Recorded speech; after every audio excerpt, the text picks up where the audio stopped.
Me llamo Soledad. El día que mi propio hijo me llamó ladrona, en la misma casa que él llamaba hogar, sentí como 80 años de vida se hacían añicos en el suelo de mármol de su salón. Me acusaron de robar una pulsera de brillantes, una joya que valía más que todos los sacrificios que hice por él.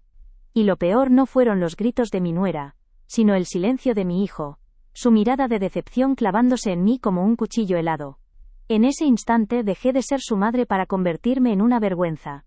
¿Qué habríais hecho vosotros en mi lugar? Escuchad mi historia hasta el final, y decidme. ¿Qué habríais hecho vosotros? Y por favor decidme desde qué ciudad me escucháis, necesito saber que no estoy sola en esto. Si queréis escuchar más historias como esta, suscribíos al canal. Todo ocurrió en ese salón que parecía sacado de una revista pero que no tenía ni un gramo de calor. Muebles blancos, paredes desnudas, ni una sola foto mía o de su padre. Allí estaba yo, sentada en un sofá tan incómodo como la situación, mientras mi nuera Begoña paseaba de un lado a otro con un pañuelo en la mano, fingiendo unas lágrimas que no engañaban a nadie.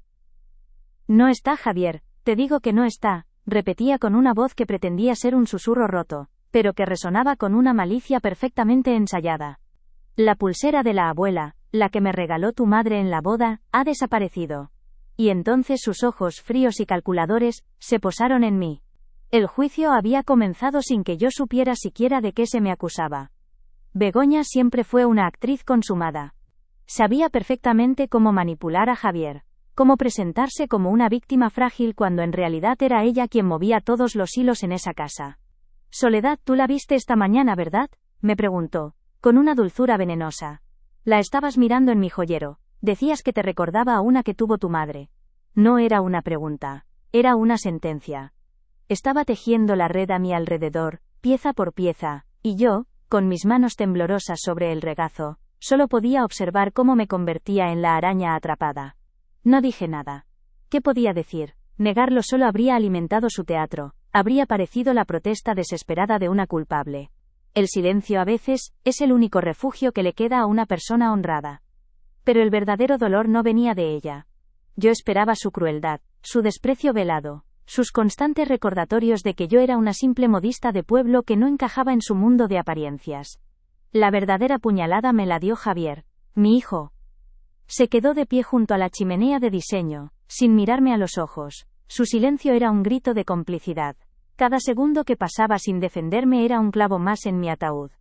Le buscaba la mirada, suplicando en silencio que recordara quién era yo, la mujer que le había enseñado a atarse los zapatos, la que se había quedado cosiendo hasta la madrugada para pagarle los estudios. Pero el hombre que me miró de reojo no era mi hijo, era el marido de Begoña, un extraño con su cara. Entonces llegó el golpe de gracia. Con un gesto dramático, Begoña se dirigió hacia el rincón donde yo guardaba mi viejo costurero, la única pieza de mi antigua vida que me habían permitido traer a esa casa. Era una caja de madera de nogal que me había hecho mi marido, Arturo, hacía más de 50 años. Mis manos la habían abierto miles de veces para sacar hilos, agujas, dedales, era mi santuario. Ella lo abrió con brusquedad, revolvió mis cosas sin ningún respeto y, de repente, sacó la mano del forro interior, que estaba un poco descosido por el tiempo. Y allí, brillando bajo la luz fría de los focos del techo, estaba la pulsera. «Aquí está», exclamó, con una mezcla de falsa sorpresa y triunfo mal disimulado. «No me puedo creer que hayamos metido a una ladrona en casa, Javier, tu propia madre». Las palabras de Begoña rebotaron en las paredes vacías y me golpearon con la fuerza de una bofetada. El aire se me escapó de los pulmones. Ladrona. Yo, Soledad Montes, que en mi vida había cogido un céntimo que no fuera mío. Yo, que había enseñado a mi hijo que la honradez era el único tesoro que nadie te podía quitar. Me sentí pequeña, sucia, humillada hasta la médula. Miré mis manos, las manos que habían trabajado sin descanso para darle un futuro a ese hombre que ahora permitía que me insultaran de esa manera. Estaban cubiertas de manchas, arrugadas por la edad, pero estaban limpias. Siempre lo habían estado. Y entonces Javier habló. Se acercó a mí, y por un instante una estúpida esperanza se encendió en mi pecho. Pensé que iba a defenderme, que iba a poner fin a esa farsa. Pero en lugar de eso, se agachó, me miró con una decepción que me partió el alma en dos y dijo las palabras que sellaron mi destino en esa casa. Mamá. ¿Cómo has podido? Con todo lo que hacemos por ti. Esa frase, con todo lo que hacemos por ti, fue peor que la acusación de robo. ¿Qué hacían por mí? Darme un cuarto de invitado sin alma, servirme la comida como si fuera una obligación, ignorarme en las conversaciones. Me habían dado un techo, sí, pero me habían quitado la dignidad. Me habían convertido en un mueble viejo y molesto. No lloré. No grité. No me defendí.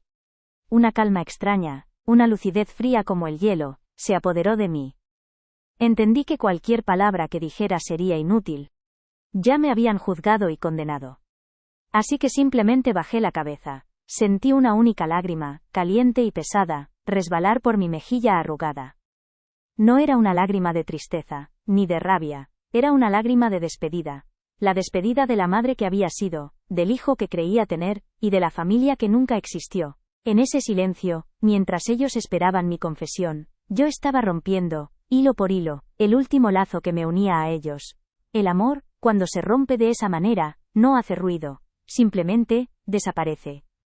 En mi mente, apareció la cara de mi Arturo. Él, un carpintero de manos grandes y corazón noble, jamás habría permitido algo así. Me lo imaginé de pie, en medio de ese salón ridículo, mirando a nuestro hijo con una pena infinita. ¿En esto te has convertido, Javier?, le habría preguntado su mirada. Arturo siempre me decía que el mayor legado que podíamos dejarle a nuestro hijo no era el dinero sino los valores. La integridad, el respeto, la lealtad. Y yo, en ese momento me di cuenta de que habíamos fracasado. El dinero y las apariencias habían devorado al niño que criamos, dejando en su lugar a un hombre débil, un títere en manos de su mujer. Ellos seguían allí, mirándome esperando una reacción. Begoña sostenía la pulsera como si fuera un trofeo, y Javier me observaba con esa mezcla de pena y superioridad moral. Pero yo ya no estaba allí. Mi mente estaba en otro lugar, tomando una decisión que llevaba mucho tiempo gestándose en mi interior. Ellos creían que me habían acorralado, que me habían destruido. No tenían ni la más remota idea de que lo único que habían hecho era despertarme. Habían humillado a una pobre anciana, a una modista de pueblo, pero no sabían quién era Soledad Montes en realidad. Y estaban a punto de descubrirlo. Esa noche no perdí una familia, recuperé mi libertad. Mi vida no siempre fue este silencio frío en un salón de diseño. Nací en un pueblo pequeño de Castilla, de esos donde el olor a tierra mojada se te mete en el alma y la palabra de una persona vale más que cualquier contrato firmado. Mis padres eran gente de campo, gente honrada que me enseñó que el único patrimonio que nadie te puede arrebatar es tu buen nombre. Crecí entre el zumbido de la máquina de coser de mi madre y el aroma a serrín del taller de mi padre. Aprendí a coser antes casi que a leer, y mis manos, estas manos que ahora veis manchadas y torpes, eran mi tesoro. Con ellas podía transformar un simple retal de tela en un vestido de fiesta, en un traje de domingo, en la ilusión de una novia. Era un trabajo duro, de dejarte la vista y la espalda, pero me daba la vida.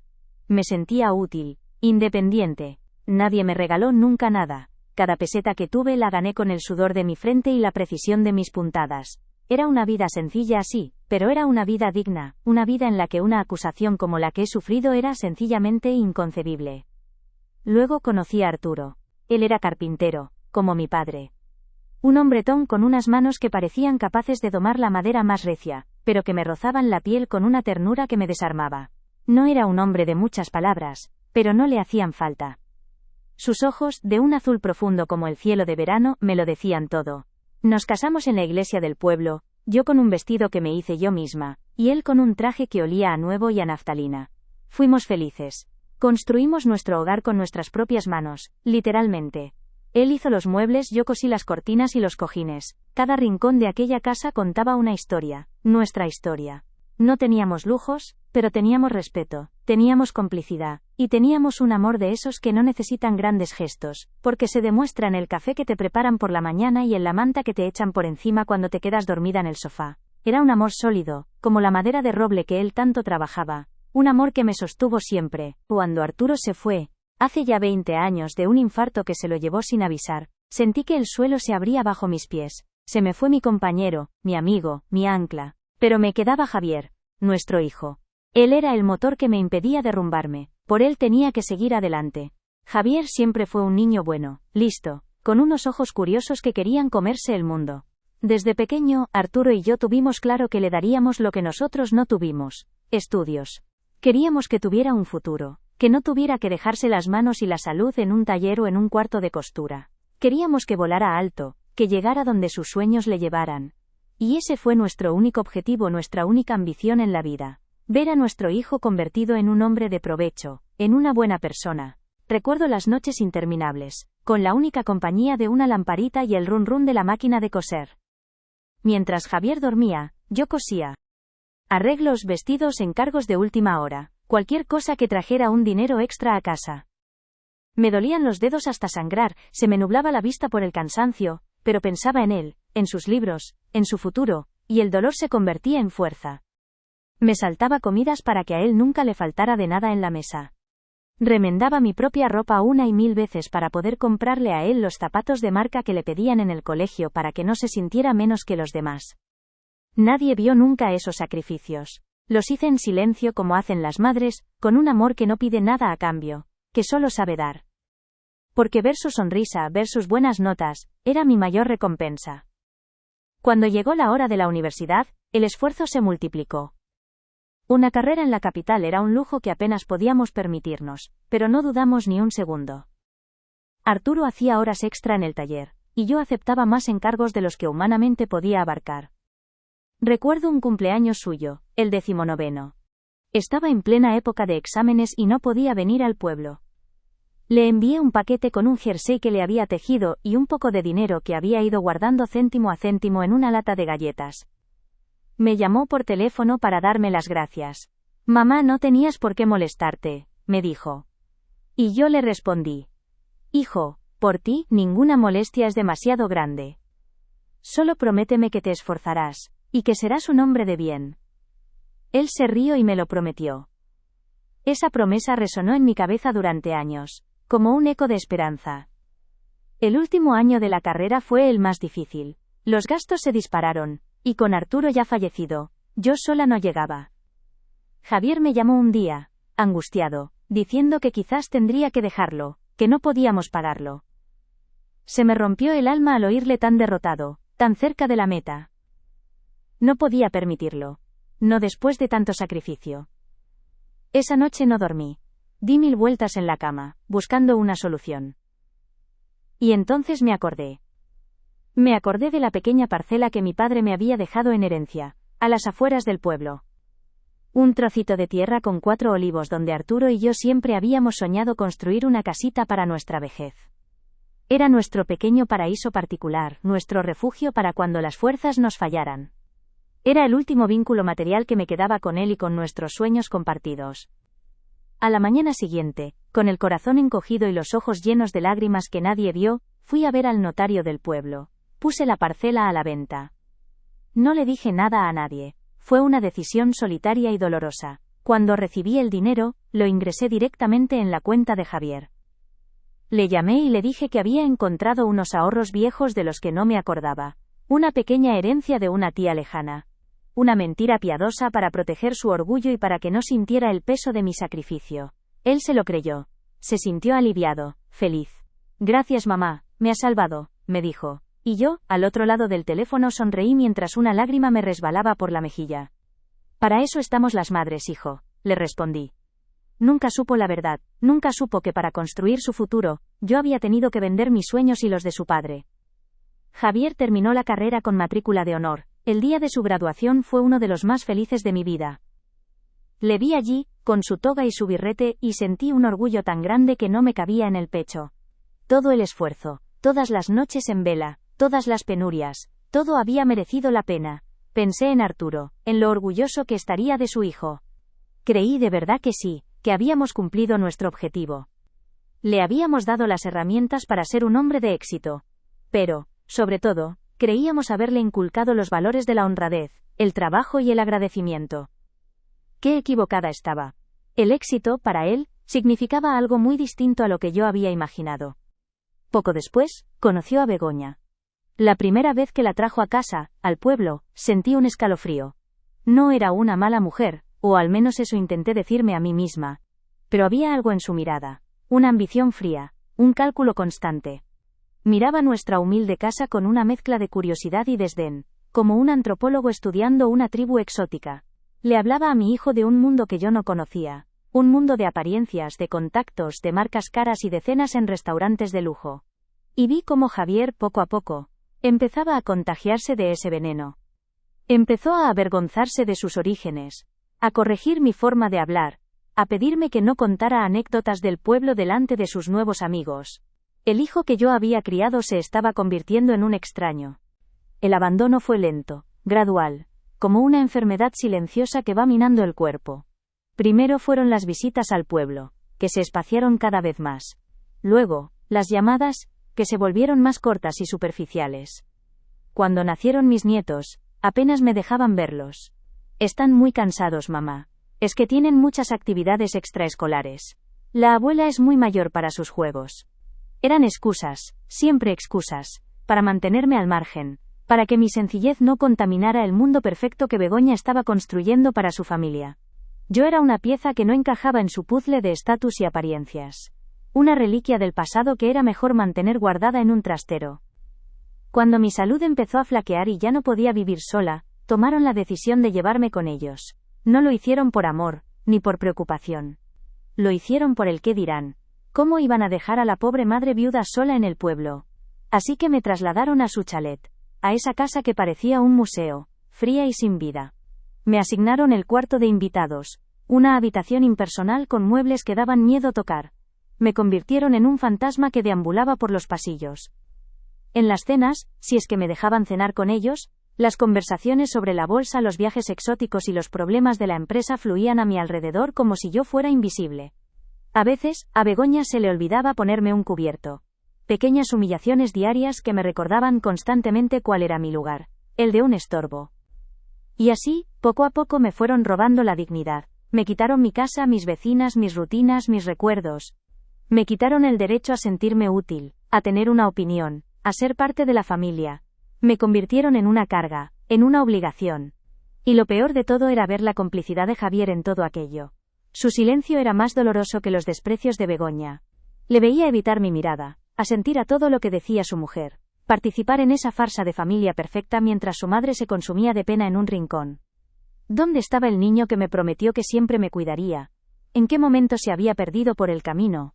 ¿Acaso el dinero y el estatus tenían el poder de borrar una vida entera de amor y sacrificios? A veces, por las noches en la soledad de mi cuarto me acordaba de Arturo, imaginaba qué habría hecho él en mi lugar, qué le habría dicho a nuestro hijo. Arturo era un hombre justo, de principios firmes, jamás habría tolerado una falta de respeto, y mucho menos hacia su propia madre. Le habría cogido por el brazo, le habría mirado a los ojos y le habría dicho 4 verdades. Le habría recordado de dónde venía, quiénes éramos, y qué valores le habíamos enseñado. Pero Arturo ya no estaba, y yo no tenía su fuerza. El dolor y la decepción me habían dejado sin voz, sin energía para luchar. Me limité a aguantar, a tragarme las lágrimas, y a esperar un milagro, un gesto, una palabra de mi hijo que me demostrara que aún quedaba algo del niño que yo crié. Ese gesto nunca llegó, al contrario, la situación fue a peor. Empecé a sentir que no solo me ignoraban, sino que desconfiaban de mí. Begoña contaba el dinero de su cartera delante de mí, cerraba con llave los cajones de su despacho si yo estaba cerca. Me trataban como a una extraña, como a una posible amenaza dentro de su propia casa. Y yo, que en mi vida había cogido un alfiler que no fuera mío, tenía que soportar esa humillación en silencio. Me sentía atrapada, prisionera en una jaula de oro. Echaba de menos mi pueblo, mi casa, mi máquina de coser. Echaba de menos mi vida. La vida que me habían arrebatado con la excusa de cuidarme. Recuerdo una tarde, poco antes de la infame acusación. Estaba sentada en el jardín, viendo jugar a mis nietos a lo lejos. Ellos tenían órdenes de no acercarse mucho a la abuela pesada.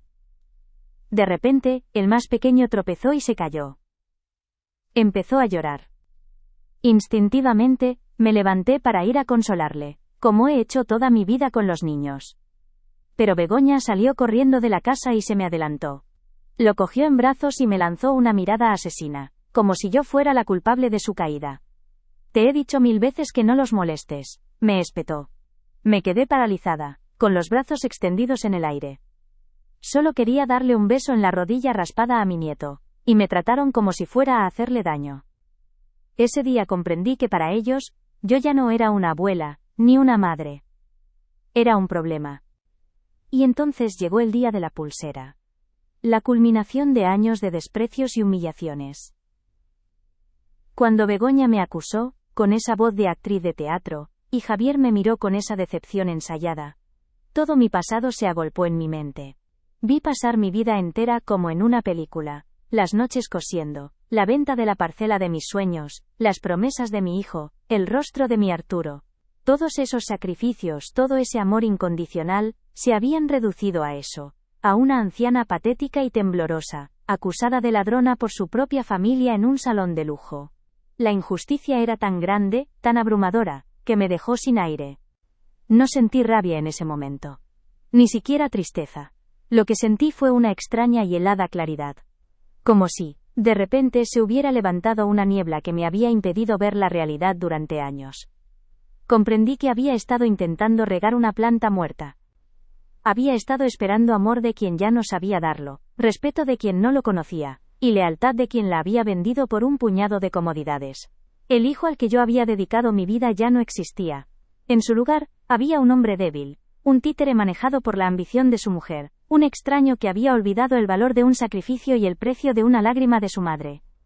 Mientras ellos esperaban mi confesión, mi derrumbe, yo estaba haciendo cuentas en mi cabeza, no las cuentas del dinero sino las de la vida. Estaba sopesando lo que había dado y lo que había recibido. Y el balance era desolador. Les había entregado mi tiempo, mi salud, mis sueños y mi amor incondicional.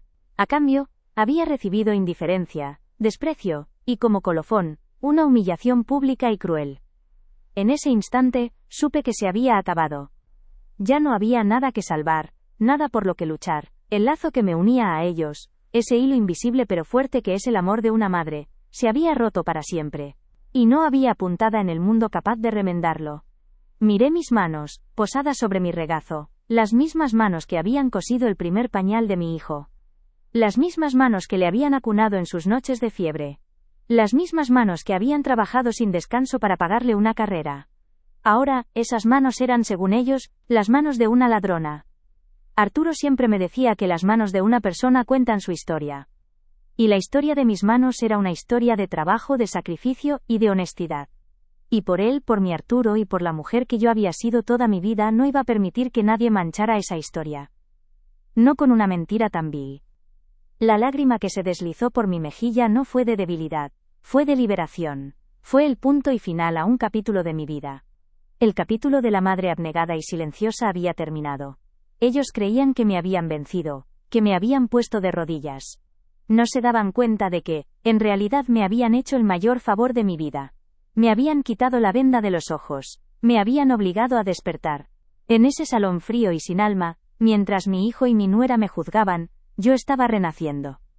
Y la mujer que estaba a punto de levantarse de ese sofá, no era la misma que se había sentado. Iba a empezar un nuevo capítulo. El capítulo de Soledad Montes. Y esta vez, la historia la iba a escribir yo. Mi mente, que durante años había estado nublada por el dolor y la esperanza vana, de repente funcionaba con una precisión de cirujano. Recordé cada detalle de mi vida, no ya con nostalgia sino como un inventario. Recordé mis habilidades, mis conocimientos, mis secretos. Secretos que ni mi propio hijo conocía. Secretos que había guardado por prudencia, por amor, esperando el momento adecuado para compartirlos. Pero ese momento nunca llegó, porque el hombre con el que quería compartirlos, nunca se materializó. Y ahora, esos secretos ya no eran un legado de amor para mi hijo. Se habían convertido en mi única arma. Mi herramienta para recuperar la dignidad que me habían intentado arrebatar. Iba a demostrarles, y a demostrarme a mí misma, que una modista de pueblo, una anciana a la que consideraban un mueble, podía darles la mayor lección de sus vidas. Aquella decisión de mudarme con ellos no la tomé yo, me la impusieron con palabras dulces y razones que parecían de peso. «Mamá, ya no puedes estar sola», me dijo Javier por teléfono, con una voz que sonaba a preocupación ensayada. «Begoña y yo hemos pensado que lo mejor es que te vengas a casa. Estarás más cuidada, más acompañada». En mi ingenuidad, o quizás en mi soledad, quise creerle. Pensé que era un gesto de amor. Una forma de devolverme los cuidados que yo le había dado. Hice mis maletas que en realidad eran 2 cajas de cartón. Y dejé atrás mi casa, mi pueblo, mi vida entera. Cerré la puerta de mi piso con un nudo en la garganta, sin saber que estaba cerrando la última página de mi propia historia para convertirme en un personaje secundario y molesto en la de ellos. No era un nuevo hogar lo que me esperaba, sino el principio de mi exilio. La llegada al chalet fue como entrar en otro planeta. Todo era blanco, brillante y frío. No había ni una foto en las paredes, ni un recuerdo, ni un objeto que contara una historia. Parecía una casa de exposición, no un hogar. Me asignaron el cuarto de invitados, una habitación en el piso de abajo, lejos de sus dormitorios. Tenía su propio baño, sí, pero también su propia soledad. Las primeras semanas intenté adaptarme. Quería ser útil, no sentirme un bulto. Me ofrecí a cocinar, a planchar, a coser un bajo de un pantalón de Javier. Begoña siempre me detenía con una sonrisa que no le llegaba a los ojos. No te preocupes, Soledad, para eso tenemos a la asistenta. Tú descansa, que ya has trabajado mucho en tu vida. No era amabilidad, era una forma sutil de decirme, no toques nada, no te metas, este no es tu sitio. Me estaban convirtiendo en una invitada permanente, una que nunca se iba pero que tampoco pertenecía a la casa. El verdadero termómetro de mi situación era la mesa del comedor. Una mesa larguísima, de cristal, donde siempre me sentaban en una de las cabeceras, lo más lejos posible de la conversación. Al principio intentaba participar. Si hablaban del trabajo de Javier, yo recordaba lo mucho que estudió. Si comentaban algo de los niños, yo contaba alguna anécdota de cuando Javier era pequeño. Pero mis palabras caían en el vacío. Me respondían con un "ah sí" distraído y seguían con sus temas, la bolsa, las vacaciones en Bali, la reforma del club de golf, temas en los que yo no tenía nada que aportar. Poco a poco, aprendí a callar. Me limitaba a comer, con la vista fija en el plato, escuchando sus vidas como si estuviera viendo una película en un idioma extranjero. Me sentía invisible, un fantasma sentado a la mesa de su propia familia. Begoña tenía una crueldad silenciosa, de pequeños gestos que dolían más que un grito. A menudo al poner la mesa se olvidaba de mi cubierto. «Ay, Soledad, perdona, con las prisas se me ha pasado», decía con una falsa aflicción. Y yo tenía que esperar, humillada, a que se levantara sin prisa, a por un tenedor y un cuchillo. Otras veces, al servir la comida, llenaba primero el plato de Javier, luego los de los niños, luego el suyo, y a mí me dejaba para el final, sirviéndome las sobras, lo que quedaba en la fuente. Eran detalles minúsculos, imperceptibles para un extraño, pero para mí eran puñales diarios que me recordaban mi lugar en esa casa, el último. Y Javier, mi hijo, nunca decía nada. O no se daba cuenta, o no quería darse cuenta. Y no sé qué de las dos cosas era peor. Lo que más me partía el alma eran mis nietos. Cuando llegué, estaban emocionados con la abuela en casa. Venían a mi cuarto a que les contara cuentos, a enseñarme sus dibujos. Eran la única luz en esa casa fría. Pero Begoña se encargó de apagarla. Empezó a poner barreras. «Dejad a la abuela, que está cansada», les decía cuando se acercaban a mí. «No hagáis ruido, que la abuela necesita silencio. La abuela es muy mayor, no puede jugar a la pelota». Los niños, obedientes, empezaron a distanciarse. Ya no entraban en mi cuarto. Me saludaban desde lejos, con una timidez que no era suya, sino impuesta. Me los estaban robando a plena luz del día, y yo no podía hacer nada más que mirar desde mi ventana cómo jugaban en el jardín, convirtiéndome en una espectadora lejana de su infancia. Recuerdo un día en particular. Era el cumpleaños del pequeño, de Marcos. Cumplía 6 años. Le había tejido un jersey de lana azul, su color favorito, con un pequeño barco bordado en el pecho. Me pasé semanas haciéndolo a escondidas por las noches, con la ilusión de un niño.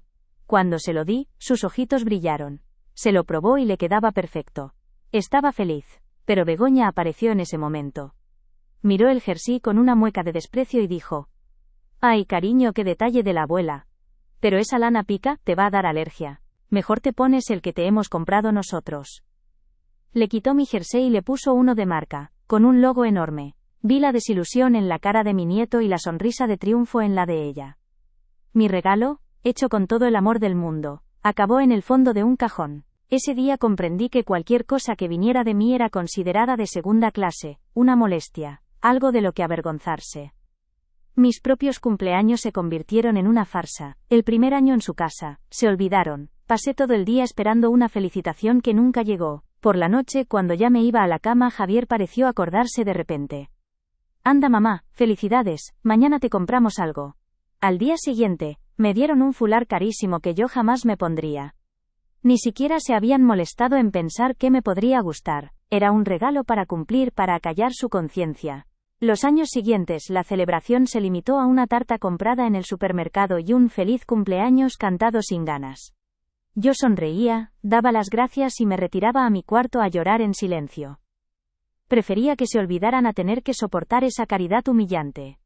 Poco a poco, me fueron despojando de todo lo que era. Mi opinión no contaba para nada. Si intentaba dar un consejo sobre la casa, sobre la educación de los niños, Begoña me cortaba con un «Son otros tiempos, Soledad». Si sonaba el teléfono y era para mí, de alguna vieja amiga del pueblo, me pasaban el recado de mala gana, como si mis amistades fueran una intromisión en su vida perfecta. Dejé de hablar, de opinar, de existir. Me convertí en una sombra que se deslizaba por los pasillos, procurando no hacer ruido, no molestar, no ocupar más espacio del estrictamente necesario. La soledad que sentía en esa casa llena de gente era 1000 veces más profunda y dolorosa que la que sentía en mi piso vacío del pueblo. La relación con Javier se fue enfriando hasta congelarse. Ya no hablábamos. Nuestros encuentros se limitaban a un buenos días por la mañana y un buenas noches antes de irse a dormir. A veces intentaba buscar su mirada, intentaba encontrar en sus ojos un rastro del niño que crié, del joven al que le pagué los estudios, pero solo encontraba una mezcla de incomodidad, de culpa y de fastidio. Sentía que mi mera presencia le recordaba un pasado del que quería renegar. Yo era el ancla que le impedía navegar libremente en su nueva vida de apariencias. Y para soltar ese ancla estaba dispuesto a dejar que se hundiera en el fondo del mar. Begoña fue la arquitecta de ese derrumbe, pero Javier fue el cómplice necesario. Ella le susurraba al oído, le llenaba la cabeza de ideas sobre mí. Le oía a veces a través de la puerta, hablando en susurros en su dormitorio. Tu madre es que no se adapta. Tu madre siempre está con cara de pena, nos amarga las cenas. No sé qué vamos a hacer con tu madre. Y él, en lugar de defenderme, asentía. Ya, cariño, tienes razón. Hablaré con ella. Pero nunca hablaba conmigo. Simplemente, se distanciaba más. Dejó que su mujer construyera un muro entre nosotros, ladrillo a ladrillo. Y él no movió un solo dedo para impedirlo. Se convirtió en un extraño que dormía bajo mi mismo techo. Hubo un momento, un punto de inflexión, en el que me di cuenta de que el abandono ya no era solo emocional, sino que empezaba a rozar lo material. Tenía una pequeña pensión de viudedad, un dinero que yo administraba para mis pequeños gastos, para comprarme mi lana, o para tener un detalle con los nietos.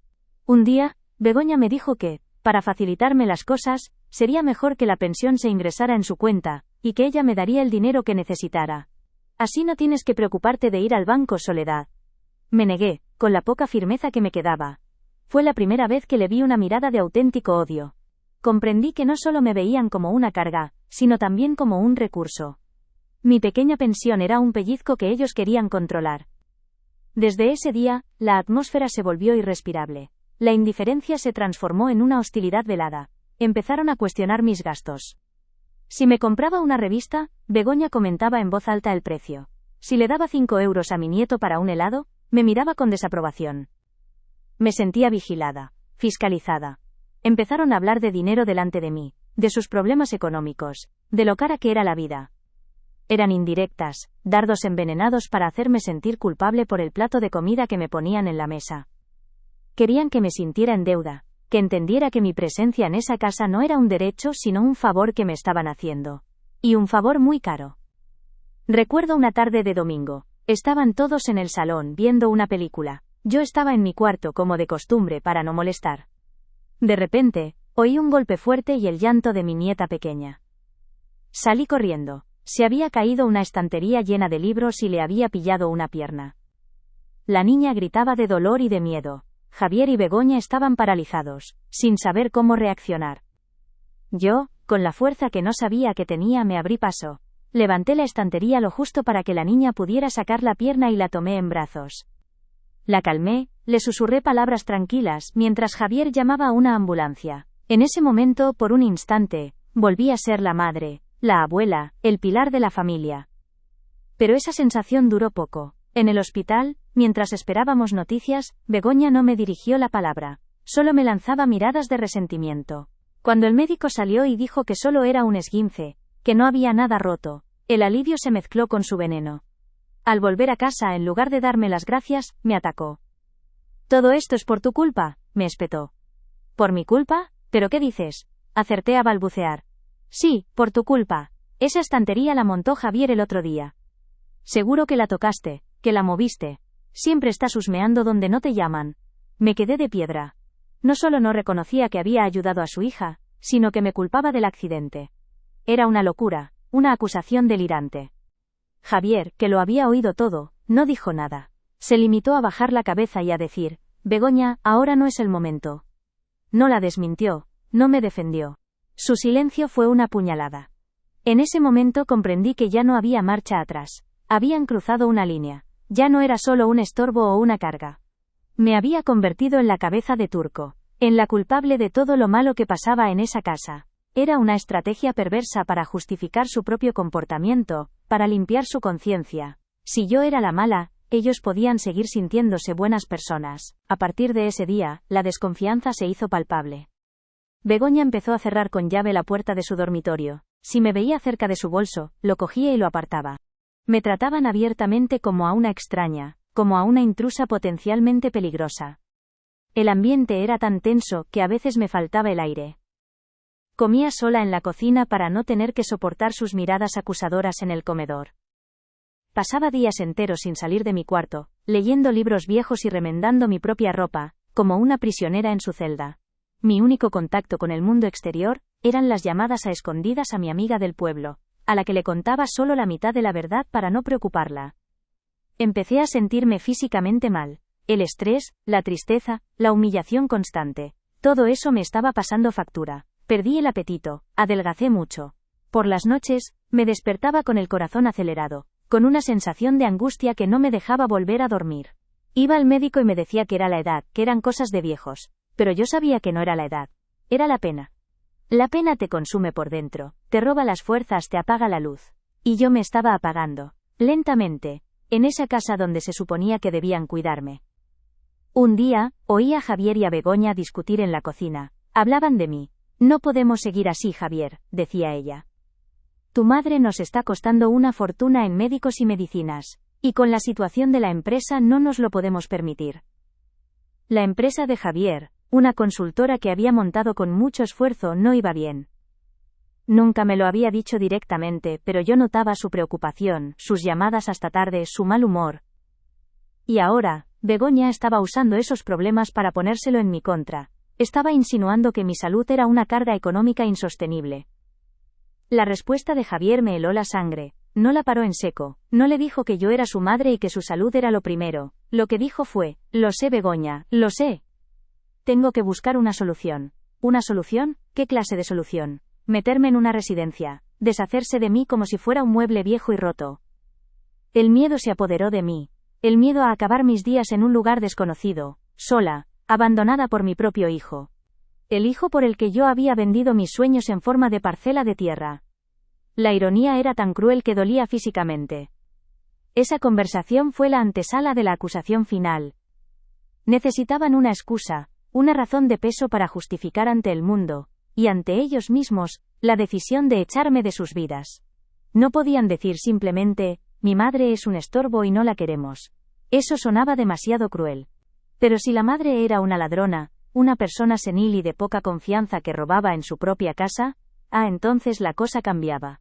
Entonces deshacerse de ella no era un acto de abandono, sino una medida de protección. Estaban preparando el escenario para su acto final. Y yo, sin saberlo, era la protagonista de la obra. Los días previos al incidente de la pulsera fueron una tortura psicológica.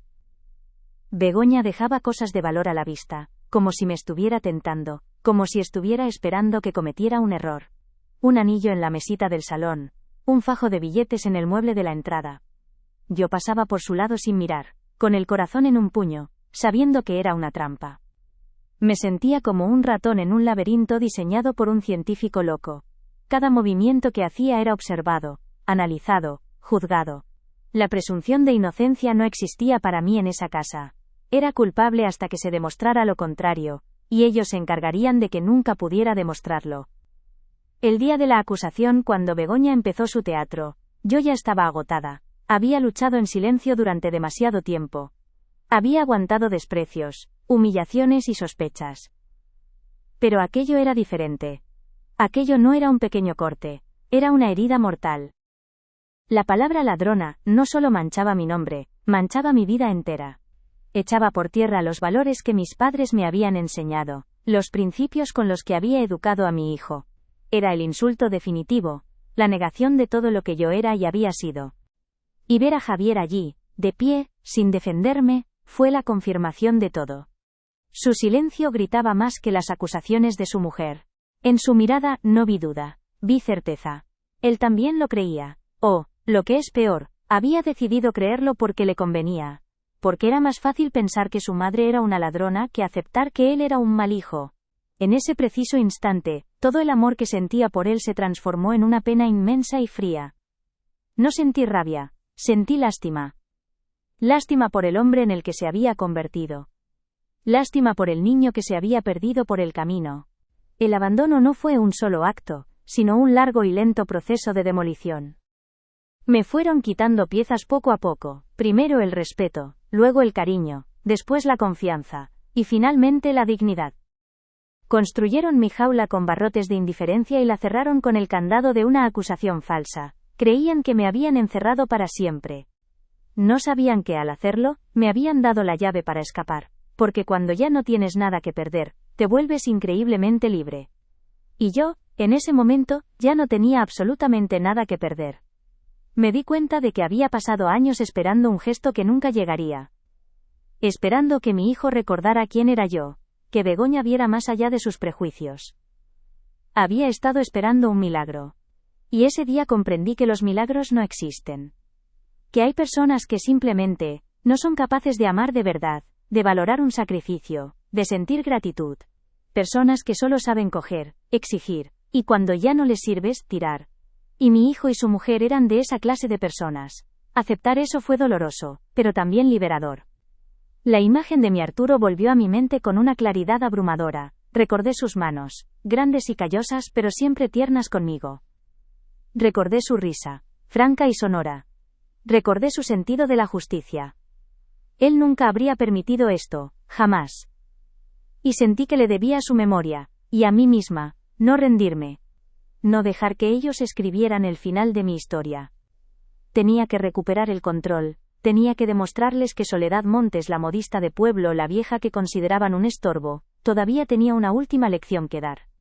Esa noche, en mi cuarto mientras ellos celebraban su victoria en el piso de arriba, yo no lloré. Abrí mi viejo costurero, el mismo que habían profanado para colocar su prueba falsa. Con cuidado descosí una parte del forro interior, una que ellos no habían visto. De allí saqué una libreta pequeña, de tapas negras, y un bolígrafo. Bajo la luz tenue de la lamparita de noche, empecé a escribir. No una confesión, como ellos esperaban. Empecé a trazar mi plan. Un plan silencioso, metódico, preciso. Como una de mis costuras. Un plan para recuperar mi vida y mi dignidad. La humillación no me había destruido, me había forjado. El dolor no me había debilitado, me había dado una claridad que nunca antes había tenido. Vi mi vida entera extendida ante mí, con sus aciertos y sus errores. Y el mayor error había sido entregar mi vida a quien no la merecía. Había sido un sacrificio inútil. Pero no todo estaba perdido. Aún me quedaban mis manos, mi mente y mis secretos.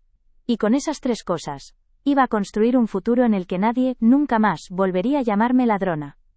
El abandono me había enseñado la lección más dura de todas, que a veces, la única persona que puede salvarte eres tú misma. Y yo estaba dispuesta a hacerlo. No por venganza. La venganza es un sentimiento que ensucia el alma, y la mía ya había sufrido bastante. Lo haría por justicia. Por la justicia de Arturo. Por la justicia de la joven modista que soñaba con un futuro mejor para su hijo, y sobre todo por mi propia justicia. Por el derecho a vivir mis últimos años en paz, con la cabeza bien alta y el nombre limpio. Así, en la soledad de esa habitación, rodeada por el silencio de una familia que ya no era la mía, tomé la decisión más importante de mi vida. Ellos creían que la partida había terminado, que habían ganado. Pero el juego no había hecho más que empezar. Y esta vez, las reglas las iba a poner yo. La anciana invisible, la carga, el fantasma de la casa, estaba a punto de demostrarles que las puntadas más fuertes son las que se dan en silencio, y que a veces, el hilo más fino puede cortar más que el cuchillo más afilado. Mi hijo y su mujer creían que yo era una simple modista de pueblo, una anciana de manos torpes y mente lenta, buena para remendar un calcetín y poco más. Me veían como un mueble antiguo, una reliquia de un pasado humilde que les avergonzaba.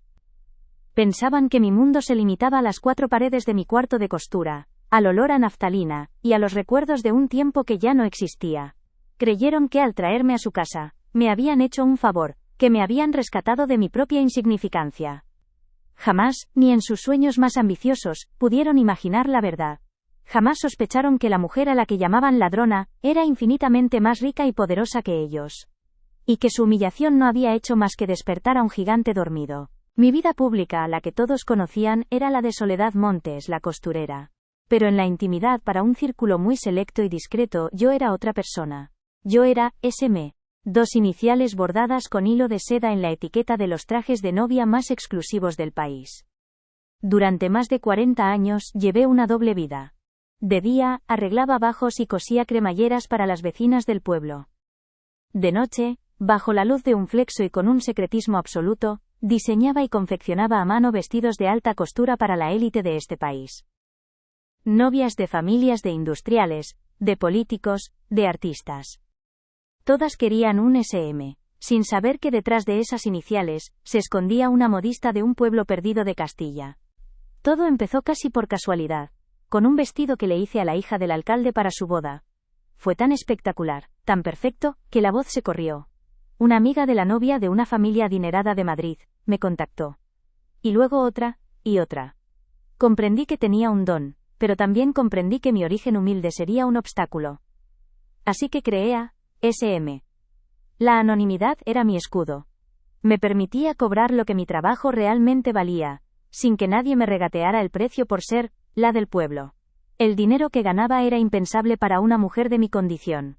Lo guardaba en silencio, con una discreción casi monacal, sabiendo que era el fruto de mi talento, no de la caridad de nadie. Ese dinero al principio era solo una seguridad, un colchón para imprevistos. Pero una de mis clientas, la matriarca de una poderosa familia de industriales a la que le hice los vestidos de novia para sus 3 hijas, vio algo más en mí. No solo vio a una artista, sino a una mujer íntegra, trabajadora y con una inteligencia práctica que el dinero no puede comprar. Se convirtió en mi mentora, en mi asesora financiera.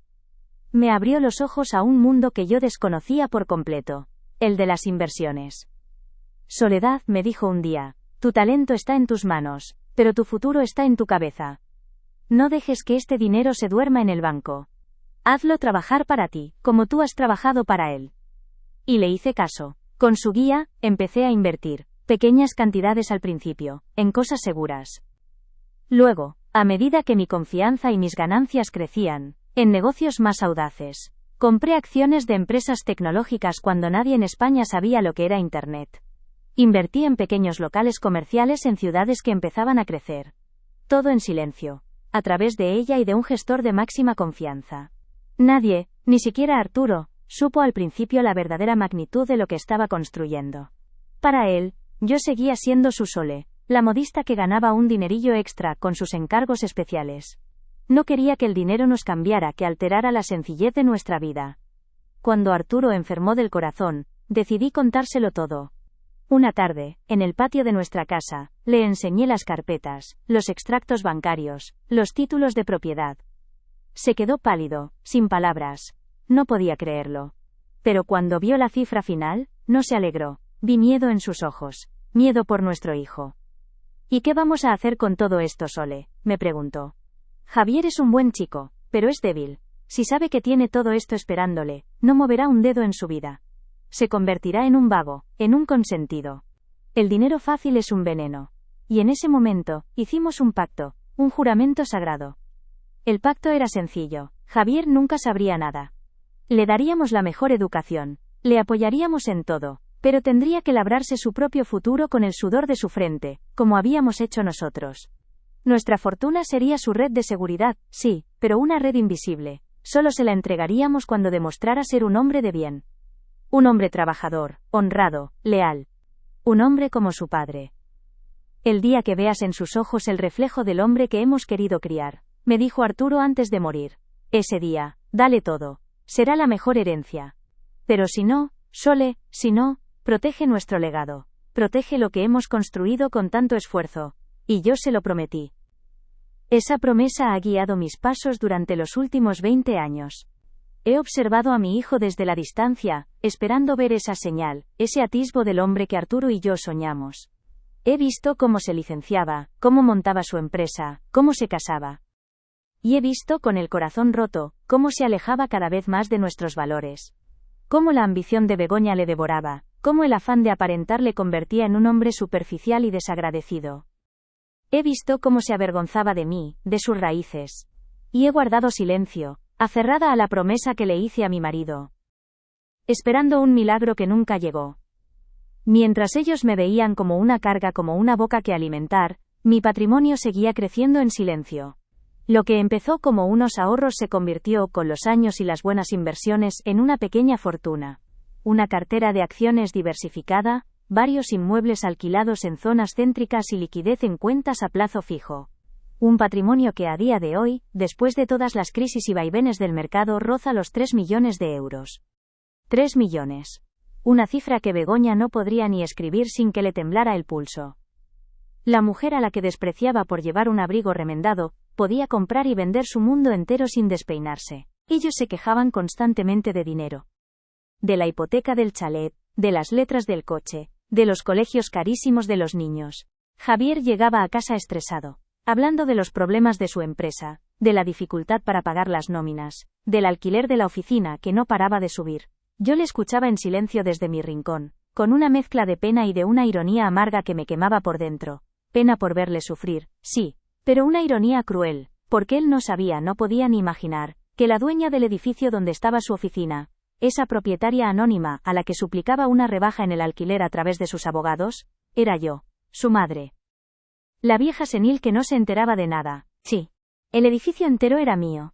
Lo compré hace más de 15 años, como una inversión a largo plazo, a través de una sociedad instrumental. Cuando Javier decidió alquilar una de las plantas para montar su empresa, fue una casualidad del destino tan perfecta que me hizo creer que aún había esperanza. Le hice, a través de mis gestores, un precio muy por debajo del mercado. Era mi forma de ayudarle sin que él lo supiera, mi manera de cumplir la promesa a Arturo. Cada mes, una parte del dinero que él tanto sudaba para ganar volvía a mis cuentas. Era mi último y secreto vínculo con su vida, una forma de protegerle desde las sombras. Y él, en su ceguera, se quejaba de la suerte que tenían algunos. Me subestimaron, esa es la verdad. Me miraron y solo vieron las arrugas, las manos manchadas y la ropa humilde. No vieron la mente que había detrás, una mente que, a falta de estudios, se había afilado en la escuela de la vida. Una mente que había aprendido a leer contratos, a entender los mercados, a negociar con hombres de negocios que doblaban en tamaño y en soberbia. Creían que mi sabiduría se limitaba a saber cuándo había que recoger los tomates del huerto. No tenían ni idea de que yo sabía leer un balance de cuentas mejor que mi propio hijo, licenciado con matrícula de honor. La mayor ceguera es la del que no quiere ver, y ellos eligieron ser ciegos. Su desprecio fue mi mejor disfraz, su indiferencia, mi mayor protección. Mientras ellos me ignoraban en las cenas para hablar de sus importantes asuntos, yo repasaba mentalmente el estado de mis inversiones. Mientras Begoña me humillaba por un jersey tejido a mano, yo calculaba los dividendos que me iban a ingresar al día siguiente. Vivía en su casa como una espía en territorio enemigo, acumulando información, observando sus debilidades, su dependencia del dinero, su fragilidad construida sobre cimientos de apariencias. Y entendí que su poder era un castillo de naipes, un soplo fuerte, y todo se vendría abajo. La acusación de la pulsera no fue un ataque, fue un error de cálculo fatal. Creyeron que estaban acorralando a una oveja indefensa, sin darse cuenta de que estaban pinchando con un palo a una leona que llevaba demasiado tiempo dormida. Pensaron que con esa humillación me anularían para siempre, que me convertirían en un fantasma dócil y sumiso hasta el fin de mis días. Lo que consiguieron fue exactamente lo contrario. Rompieron la última cadena que me ataba a la esperanza, al recuerdo de la promesa que le hice a Arturo. Me liberaron. Me dieron la justificación moral que necesitaba para actuar. Esa noche, en mi cuarto, no sentí solo dolor. Sentí una lucidez aplastante. Vi con una claridad meridiana que la promesa que le hice a mi marido ya no tenía sentido. El hombre al que yo debía proteger ya no era mi hijo. Era un extraño con su cara Arturo me pidió que protegiera nuestro legado si Javier no resultaba ser un hombre de bien. Y Javier, al permitir que me llamaran ladrona, al mirarme con esa decepción fingida, había demostrado con creces que no lo era. Había roto el pacto. Y ahora, yo era libre de actuar según mi conciencia, libre de impartir la única justicia que él y su mujer entenderían. El dinero no da la felicidad. Eso me lo enseñaron mis padres, y yo se lo intenté enseñar a mi hijo. Pero el dinero, bien utilizado, te da algo casi más importante. Te da independencia. Te da la libertad de no tener que aguantar humillaciones, de no depender de la caridad de nadie, de poder mirar a la gente a los ojos y decir no te necesito. Yo tenía esa libertad, y había decidido no usarla por amor a él. Pero el amor se había acabado, se había secado como una planta a la que nadie riega, y en su lugar, había brotado una determinación fría y dura como el acero. Ellos creían que me habían quitado todo, mi casa, mi dignidad, el amor de mis nietos. Se equivocaban. Me quedaba lo más importante, me quedaba yo misma. Y me quedaba el poder silencioso que había construido durante toda una vida de trabajo y discreción. Un poder que ellos desconocían por completo. Begoña soñaba con pulseras de brillantes. Yo era dueña de la mina. Esa era la diferencia. Y estaba a punto de cerrar la mina para siempre. No habría más concesiones, no habría más ayuda en la sombra. Se había acabado el tiempo de la misericordia. En mi viejo costurero, junto a los hilos y las agujas, guardaba una pequeña libreta de tapas negras. No era un diario. Era mi libro de cuentas, mi registro personal de cada inversión, de cada movimiento. Escrito con mi letra apretada, con anotaciones al margen que solo yo entendía. Era el mapa de mi imperio secreto. Esa noche, lo abrí sobre la mesilla de noche. No para contar mi dinero. Lo abrí para empezar a desmantelarlo. Para trazar el plan que pondría a cada uno en su sitio. Un plan que no necesitaba gritos, ni reproches, ni escenas. Un plan silencioso, metódico y definitivo. Como una puntada final. La mujer que ellos habían humillado ya no existía. En su lugar había una estratega. Una mujer que había aprendido a esperar, a observar y a actuar en el momento preciso. Javier y Begoña habían jugado su partida de cartas, y creían haber ganado con un farol. No sabían que yo tenía todos los ases en la manga. Y que me disponía a jugar mi última mano. Una mano que no solo iba a ganar la partida, sino que iba a romper la baraja para siempre. La dignidad, a veces tiene un precio. Y yo estaba dispuesta a pagarlo con todo lo que tenía, para demostrarles que el mayor tesoro no es el que brilla, sino el que no se ve. Mi secreto no era solo el dinero. Mi secreto era mi fuerza, una fuerza que ellos nunca vieron porque estaban demasiado ocupados mirándose en el espejo de sus propias ambiciones. Habían confundido mi silencio con debilidad, mi paciencia con resignación, y mi amor con estupidez. Habían cometido el error de subestimar a una madre. Y no a cualquier madre. A una madre que además de coser sueños había aprendido a tejer destinos. Y el destino que estaba a punto de tejer para ellos no iba a tener un final feliz. Iba a tener un final justo. Y eso para mí era mucho más importante. A la mañana siguiente, mientras la casa aún dormía, hice una sola llamada. Cogí el teléfono, ese aparato que apenas usaba, y marqué un número que sabía de memoria, el de mi gestor, un hombre discreto y eficaz que llevaba décadas manejando los hilos de mi vida secreta. Mi voz no tembló, no había rabia en ella, ni pena, solo una calma helada, una determinación que nacía de las cenizas de 80 años de vida. Le di 2 instrucciones, claras y concisas. No le di explicaciones, no las necesitaba. Él siempre había entendido que mis decisiones, por extrañas que parecieran, tenían un peso y una razón de ser. Colgué el teléfono y sentí cómo el primer eslabón de mi cadena se rompía. El plan, ese mapa trazado en la oscuridad de mi cuarto, ya estaba en marcha. No había vuelta atrás, ni la quería. Era el primer paso hacia mi libertad, una libertad que olía a salitre y a justicia silenciosa, la única que de verdad importa. La primera instrucción fue sencilla y directa: ponga a la venta, con carácter inmediato, el edificio de la calle Velázquez. No añadí nada más. Él sabía a qué me refería. Sabía que en ese edificio, en la 3ª planta, mi hijo luchaba cada día por mantener a flote una empresa que era un reflejo de su vida, todo fachada y cimientos de barro.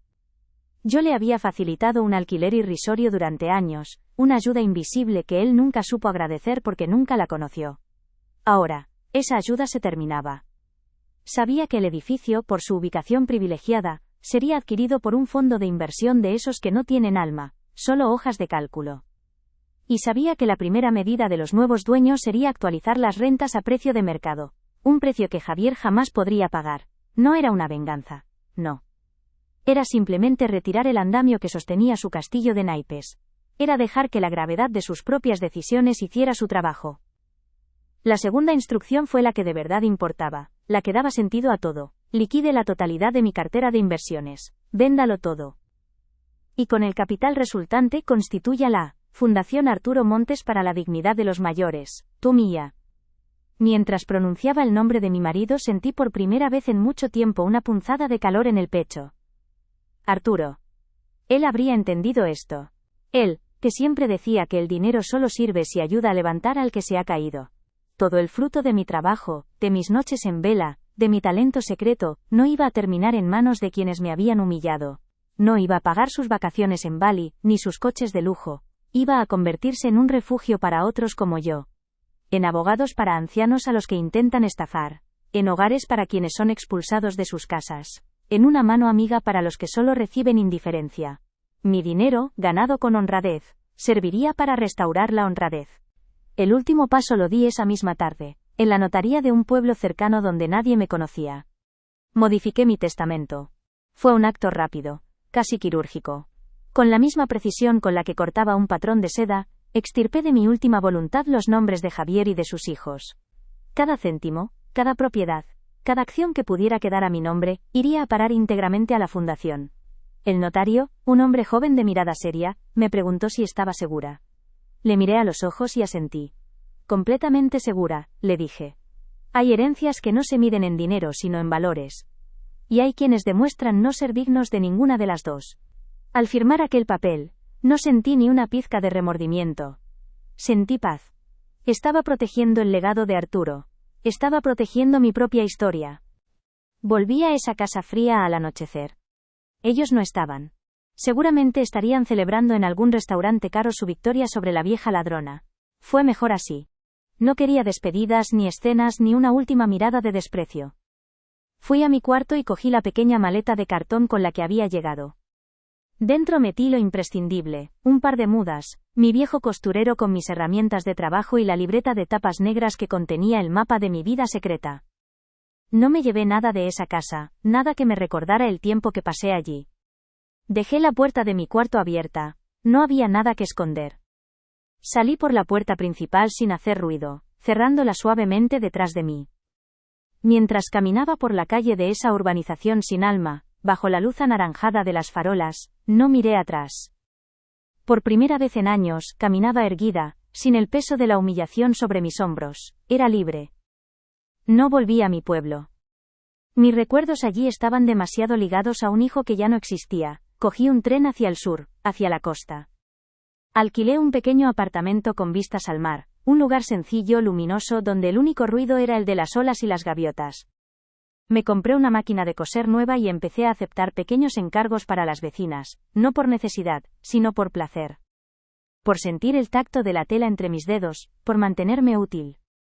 Las mañanas las pasaba paseando por la orilla, dejando que el sol calentara mis viejos huesos y que la brisa marina se llevara los últimos fantasmas. Nadie sabía quién era yo, de dónde venía, era simplemente Soledad, la señora mayor que cosía muy bien y que siempre tenía una sonrisa amable. Y esa sencillez, ese anonimato era el mayor lujo que había conocido en mi vida. Nunca volví a hablar con ellos, no hizo falta. Las noticias como el agua sucia, siempre encuentran un cauce por el que correr. Una vieja amiga de mi pueblo me llamó un día, con la voz cargada de preocupación.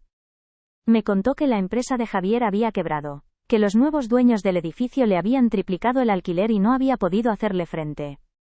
Que habían tenido que vender el chalet a toda prisa para pagar las deudas. Que ahora vivían en un piso de alquiler, mucho más pequeño, y que Begoña estaba trabajando de dependienta en una tienda de ropa. Escuché la historia en silencio, sin una palabra de alegría ni de compasión. Era simplemente la crónica de una caída anunciada, el resultado lógico de una vida construida sobre la arena de la apariencia. Habían sembrado vientos de desprecio, y ahora recogían la tempestad de la mediocridad.